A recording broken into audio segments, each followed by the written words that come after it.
नमस्कार प्रिय बंधु रान्नाघरे आपनादेर सबाइके स्वागत। मिष्टि कुमड़ो पातार तो अनेक रकम रेसिपि बानिये खेयेछेन। एकबार मिष्टि कुमड़ो पाता एइभावे बानिये देखुन, निमेषेई शेष हये जाबे। एकबार बानाले बार बार बानाते इচ্ছে करबे। এই রেসিপিটা এতটাই টেস্টি হয়, ছোটো থেকে বড় সবারই খুব পছন্দ হবে। একটা রেসিপির মধ্যে দুই রকম স্বাদ খুঁজে পাবেন। ওপরটা মচমচে একরকম স্বাদ, ভেতরটা আরেক রকম স্বাদ। গরম ভাতে অসাধারণ লাগে। এক থালা ভাত কখন যে ফুরিয়ে যাবে এই রেসিপি দিয়ে বুঝতেই পারবেন না। তার জন্য এখানে নিয়ে নিয়েছি নরম মিডিয়াম সাইজের কুমড়ো পাতা। খুব ছোটো পাতাতে কিন্তু এটা খুব একটা ভালো বানানো যাবে না, তাই মিডিয়াম সাইজের কিংবা বড় সাইজের পাতা এখানে ব্যবহার করতে হবে। সমস্ত পাতাগুলি আমি পরিষ্কার করে ধুয়েও নিয়েছি আগে। এবার একটা পেস্ট তৈরি করব।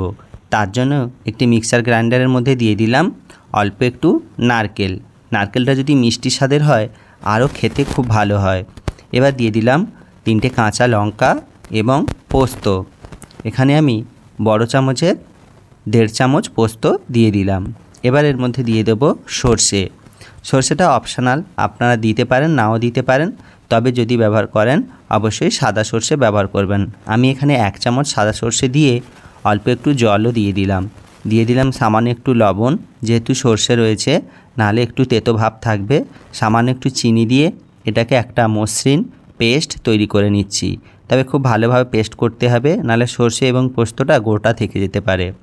দেখুন এইভাবে আমি কিন্তু পেস্টটা তৈরি করে নিয়েছি।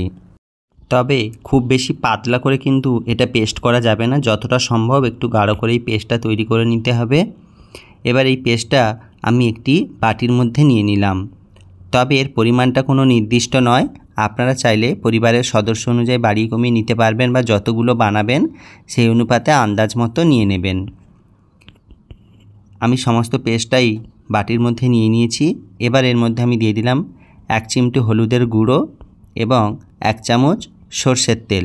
অবশ্যই কিন্তু সরষের তেল ব্যবহার করতে হবে। তেলটা দেওয়ার পর সমস্ত কিছুর সঙ্গে আমি এটা খুব ভালো করে মিশিয়ে নিচ্ছি। চাইলে আপনারা সরষের তেলটা আগে ভালো গরম করে নিয়েও ব্যবহার করতে পারেন, যদি কাঁচা তেলের গন্ধ যদি আপনারা পছন্দ না করেন। খুব ভালো করে এখানে এটা মাখিয়ে নিয়েছি।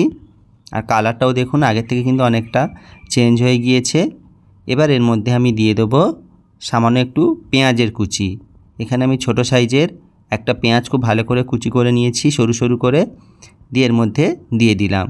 তবে পেঁয়াজটাও অপশনাল, যদি সম্পূর্ণ নিরামিষভাবে বানাতে চান তাহলে কিন্তু পেঁয়াজ রসুনটা বাদ দিতে পারেন।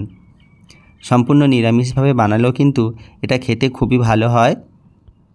পেঁয়াজের সঙ্গে সমস্ত কিছু উপকরণ আমি ভালো করে মিশিয়ে নিয়েছি। এবার অন্যদিকে একটি বোলে 100 গ্রাম মতো মুসুরির ডাল ভিজিয়ে রেখেছিলাম 1 ঘন্টা। এটা অনেকটাই একদম ফুলে গেছে। আর ভেজানোর পর এটাকে ভালো করে ধুয়ে নিয়েছি, দেখুন একদম নরম হয়ে গিয়েছে। এবার ডালগুলো আবারও একটি মিক্সারের জারের মধ্যে দিয়ে দেবো।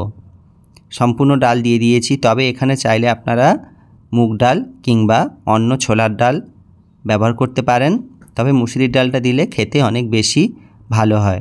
এবার এর মধ্যে দিয়ে দিলাম অল্প একটু আদার কুচি, কয়েক কোয়া রসুন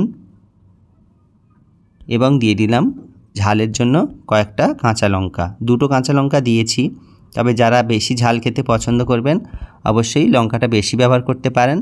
এবার বেশ কিছুটা পরিমাণ জল দিয়ে একটা পাতলা ব্যাটার তৈরি করে নেব। এই ব্যাটারটা কিন্তু খুব গাঢ় হবে না, আবার খুব পাতলাও হবে না। এই যে ব্যাটারের ঘনত্ব ঠিক এরকমই রাখতে হবে। খুব পাতলা হলে কিন্তু আবার এটা তৈরি করা যাবে না। পেস্টটা আমি আবারও বোলের মধ্যে ঢেলে নিলাম। এবার এর মধ্যে কিছু মশলা অ্যাড করব। দিয়ে দিলাম সামান্য একটু কাশ্মীরি রেড চিলি পাউডার, দিয়ে দিলাম 1/2 চামচ হলুদের গুঁড়ো, দিয়ে দেব 1 চামচ কালো জিরে। এই কালো জিরেটা ব্যবহার করলে এতে দেখতেও খুব সুন্দর হয় আর খেতেও বেশ ভালোই হয়। এবার দিয়ে দিলাম স্বাদ মতো লবণ, অল্প একটু গরম মশলার গুঁড়ো। তবে এখানে জিরে ধনের গুঁড়োও ব্যবহার করতে পারেন, আমার হাতের কাছে ছিল না তাই ব্যবহার করিনি। দিয়ে এটাকে ভালো করে মিশিয়ে একটা ব্যাটার তৈরি করে নিচ্ছি। ব্যাটারটা কতটা স্মুথ হয়েছে দেখেই নিশ্চয়ই বুঝতে পারছেন। মুসুরির ডাল ব্যবহার করলে কিন্তু ব্যাটারটা অনেকটা স্মুথ হবে আর থিকনেসটাও ঠিকঠাক থাকবে। আমার 2 রকম ব্যাটার প্রস্তুত হয়ে গেছে। এবার কুমড়ো পাতাগুলো আমি নিয়ে নিচ্ছি। প্রথম যে পেস্টটা তৈরি করে রেখেছিলাম সেখান থেকে অল্প করে পেস্ট আমি কুমড়ো পাতার মিডিলে দিয়ে দিচ্ছি। এইভাবে এবারে যদি খুব বেশি ব্যবহার করতে চান করতে পারেন। এবার দুদিক থেকে পাতাটা আমি এইভাবে ভাঁজ করে নিচ্ছি। যদি পাতাগুলো একটু বয়স্ক হয় তাহলে কিন্তু এগুলো ফেটে যাবে, তখনই অল্প একটু রোদে রেখে দিলে পাতাগুলো একটু নরম হয়ে যেতে পারে, তখন করলে এটা খুব ভালোভাবে হয়। আর যদি নরম পাতা হয় তাহলে আর রোদে দেওয়ার দরকার নেই, এইভাবে ভাঁজ করে নিতে হবে। সুন্দর করে আকৃতি মতো ভাঁজ করে নিলাম, নিয়ে এইভাবে সম্পূর্ণ রূপে আমি সবগুলোই তৈরি করে নেব। পরপর করে আমি আবারও একটা দেখিয়ে দিচ্ছি। পাতাগুলোর আকৃতি দেখেই বুঝতে পারছেন খুব কিন্তু ছোট নয়। খুব ছোট পাতা দিলে কিন্তু ভাঁজ করার সময় ঠিক ভালোভাবে তৈরি করা যায় না, আমি আগেও একটা করে দেখেছিলাম। আমি আবারও এরকমভাবে প্রথমে পেস্টটা দিয়ে দিলাম, দিয়ে এইভাবে ভাঁজ করে নিচ্ছি। তবে আপনারা চাইলে কিন্তু এটা লাউ পাতা দিয়েও বানাতে পারেন, লাউ পাতা দিয়েও খুব সুন্দর হয়।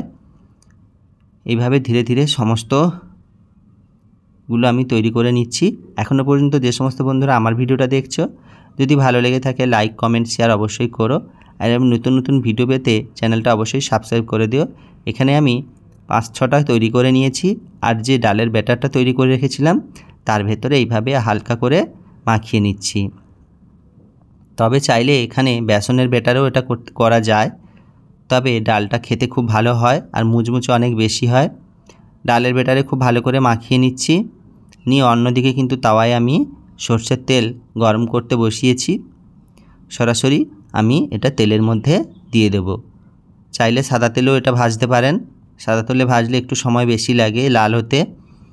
এইভাবে একটার পর একটা আমি দিয়ে দেব। দেখতে এত লোভনীয় হয় যে মনে হয় যেন সঙ্গে সঙ্গেই খেয়ে ফেলি। গরম ভাতের সঙ্গে তো খুবই ভালো লাগে খেতে, তবে ঠান্ডা হয়ে গেলে কিন্তু খুব একটা খেতে ভালো লাগে না, কারণ ভেতরের পুরটা তখন আলাদা রকম লাগে। তাহলে চেষ্টা করবেন যদি বানান তাহলে অবশ্যই গরম গরম ভাতের সঙ্গে বা খালি মুখে খেতে পারেন। এইভাবে উল্টে পাল্টে আমি সমস্তগুলো তৈরি করে নিচ্ছি। মুখরোচক তেলে ভাজা বলতে পারেন বা স্ন্যাক্স হিসাবেও ব্যবহার করতে পারেন। এইভাবে পরপরগুলো সবগুলো তৈরি করে নিচ্ছি।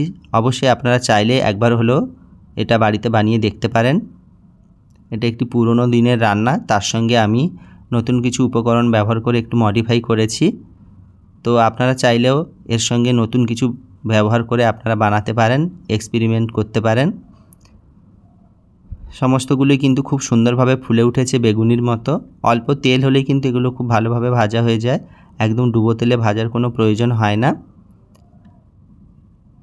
প্রস্তুত আজকে আমার কুমড়ো পাতার বড়া।